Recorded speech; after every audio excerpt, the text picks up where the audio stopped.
En Bourgogne-Franche-Comté, La République En Marche obtient plus de 28% des suffrages exprimés. Les Républicains sont en deuxième position, mais déjà avec 10 points de moins. Puis viennent le Front National, 15,54%, et la France Insoumise, 10,38%.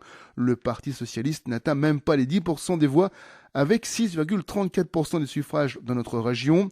Et le verdict des urnes est le même en Côte d'Or. Hugo Sastre nous en donne le détail. Effectivement, La République En Marche obtient presque un tiers des voix, les Républicains sont en dessous des 20%, le Front National se tient en embuscade à 14% et la France Insoumise est au-dessus des 10%. Dans le détail, La République En Marche est largement en tête dans la première et la cinquième circonscription avec 36 et 37%, le meilleur score des Républicains est dans la deuxième, Rémi Delatte obtient près de 26%, mais le report des voix lui semble défavorable, ce qui ne semble pas être le cas dans la quatrième circonscription. Le candidat de La République En Marche est en tête, mais le cumul des deux candidats de droite place LR devant. La troisième circonscription est la seule à avoir un candidat du Front National au second tour. Partout, le Parti Socialiste est en dessous des 10%. La France Insoumise semble donc devenir le premier parti d'opposition de gauche. À Dijon, il obtient même 13%. Il est le deuxième parti de la ville, derrière La République En Marche. Et en Saône-et-Loire, le Front National sera même absent donc du deuxième tour. Dans les 5 circonscriptions, La République En Marche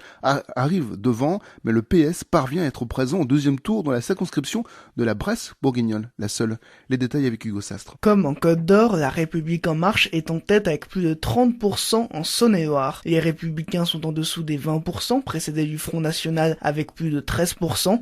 Ils sont talonnés par le Parti Socialiste qui s'approche des 12%.